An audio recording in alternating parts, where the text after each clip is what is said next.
Dziś zapraszam Was do wspólnego robienia świec sojowych. Dowiecie się, dlaczego właśnie świece sojowe, a nie parafinowe są moim wyborem.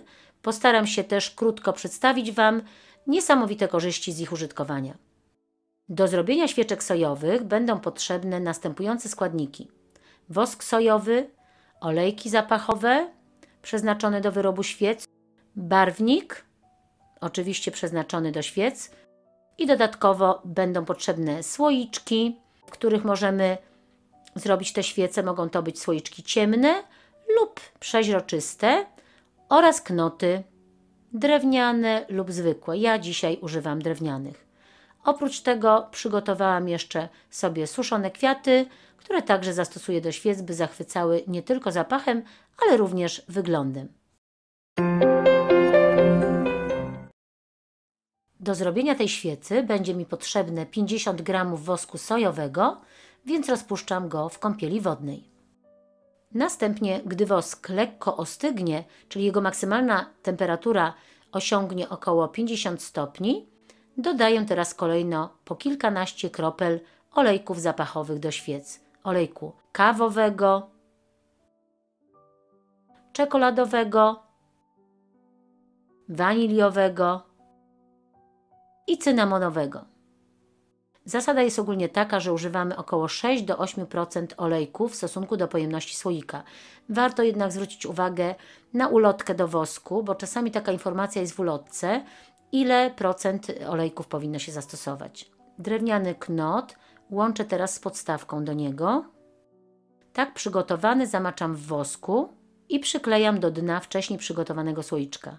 Czekam chwilę, aż zastygnie. Następnie wosk, wcześniej zmieszany z olejkami zapachowymi, przelewam do słoiczka na świecę. Teraz tylko pozostawiam całość do zastygnięcia. Po upływie około 24 godzin, gdy świeca jest już bardzo dobrze zastygnięta, przycinam knot ostrymi nożyczkami. I mamy gotową świecę.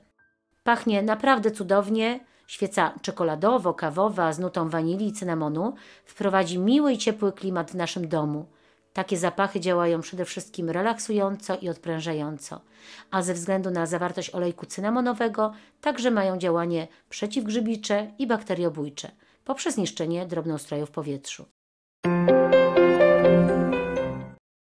Do zrobienia tej świecy również będzie mi potrzebne 50 g wosku sojowego i znowu rozpuszczam go najpierw w kąpieli wodnej. Do rozpuszczonego wosku dodaję teraz kilkadziesiąt kropel olejku do świec o zapachu różanym.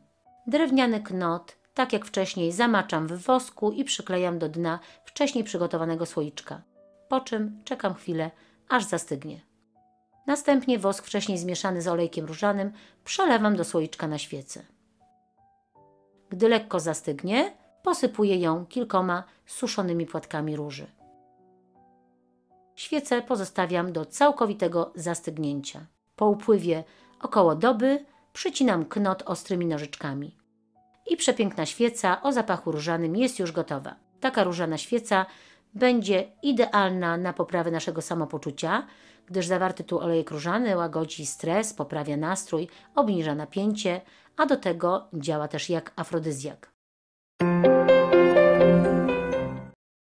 Do zrobienia tej świecy będzie mi potrzebne 100 g wosku sojowego, więc rozpuszczam go w kąpieli wodnej.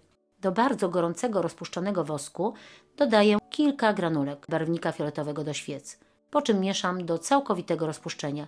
I tu wosk musi być naprawdę gorący, inaczej ten barwnik się nie rozpuści. Następnie, gdy wosk przestygnie do temperatury około 50 stopni, dodaję kilkadziesiąt kropel olejku eterycznego o zapachu lawendowym. Drewniany knot zamaczam w wosku i przyklejam do dna wcześniej przygotowanego słoiczka, po czym czekam chwilę, aż zastygnie. Następnie wosk, wcześniej zmieszany z barwnikiem oraz olejkiem lawendowym, przelewam do przezroczystego słoiczka na świecę. Gdy świeca lekko zastygnie, posypuję ją z wierzchu suszonymi kwiatkami lawendy i pozostawiam do całkowitego zastygnięcia. Po upływie znowu około doby przycinam knot do wysokości 0,5 cm ostrymi nożyczkami. I przepiękna świeca o zapachu lawendowym jest już gotowa.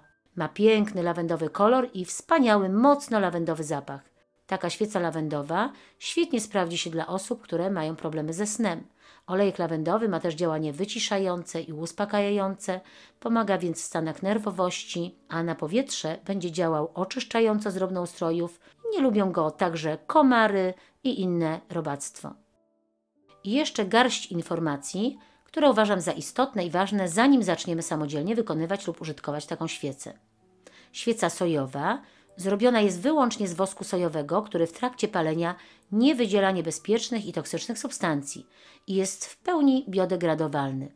Dlatego jeśli kupujecie taki wosk sojowy, zwracajcie uwagę, żeby nie miał żadnych dodatkowych składników. Po prostu nie powinno ich być w takim wosku. Dodatkowo w tu zrobionych świecach użyłam knot drewniany, który jest również ekologiczny i bezpieczny dla zdrowia. W tym miejscu muszę wspomnieć o świecach parafinowych, którymi często jesteśmy obdarowywani przez bliskich. Nie wiem, czy kiedykolwiek zastanawialiście się, z czego taka świeca jest wykonana. Okazuje się, że te pięknie pachnące świeczki to świeczki parafinowe. Mają one bardzo atrakcyjną cenę, dlatego nadają się świetnie choćby na prezent. Chcę Was jednak przestrzec przed ich stosowaniem w domu. Mimo pięknego zapachu, który czujemy po ich zapaleniu, nie są one obojętne dla naszego zdrowia. Badania wykazały, że w powietrzu, które ulatnia się podczas palenia takiej świecy, znajduje się wiele niebezpiecznych substancji, m.in. rakotwórczy benzen oraz toluen, powodujący chociażby zawroty głowy. Wróćmy jednak do świec, które dziś zrobiłam, a mianowicie świec z wosku sojowego. Jak już mówiłam, świece takie nie wydzielają szkodliwych dla naszego zdrowia substancji. Mają niższą temperaturę spalania, dzięki czemu świeca jest dużo bardziej wydajna niż ta świeca, która jest tak tania, świeca parafinowa. Sama świeca sojowa bez dodatków ma bardzo delikatny, neutralny zapach. Świece sojowe możemy oczywiście urozmaicać, dobierając odpowiedni olejek eteryczny i dzięki dodaniu takiego olejku mogą one mieć na przykład właściwości relaksacyjne, uspokajające, poprawiające samopoczucie, pobudzające nasze zmysły, energetyzujące czy działać niczym afrodyzjak. Taka aromaterapia może pomóc też przy bólach głowy czy poprawić jakość naszego snu. I na koniec bardzo ważne rady, które pozwolą Wam prawidłowo korzystać ze świec sojowych. Po pierwsze, zawsze dbaj, aby knot przed paleniem nie był dłuższy niż pół centymetra. Zapobiegnie to kopceniu podczas palenia, a świeca będzie się równomiernie wypalać. Czyli przed każdym kolejnym użyciem knot docinamy do tej długości. Po drugie, pierwszy raz, gdy palimy świecę, trzeba poczekać, aż zrobi się równomierny basenik. Zależnie od wielkości słoiczka, może to trwać nawet do 2 godzin. Nie spieszcie się jednak, gdyż jeśli nie poczekacie, to wtedy powstanie tak zwany tunel i świeca nie będzie się równomiernie palić. Nie martwcie się, po 2 godzinach palenia świecy jej poziom prawie nic się nie obniży. Czas palenia świecy sojowej jest 2,5 raza dłuższy od spalania parafinowej świecy, więc po przeliczeniu kosztów i wzięciu pod uwagę skutków dla naszego zdrowia i tak myślę, że wygrywa tu świeca sojowa, nawet cenowo. Świec nie palimy do końca, zostawiamy około 1 cm wosku na dnie. Należy też pamiętać o zasadach bezpieczeństwa podczas użytkowania każdych świec, nie tylko sojowych. I tutaj przypomnę te zasady. Nie zostawiajmy palącej się świecy samej w pomieszczeniu. Gasimy, zdmuchując lekko. Zadbać, by drewniany knot się nie żarzył.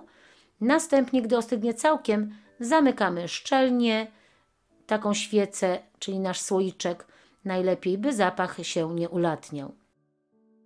No i to by było na tyle, jeśli chodzi o temat świec sojowych. Zachęcam Was do samodzielnego wykonania takiej świecy. Będzie na pewno niepowtarzalna, bo Wasza.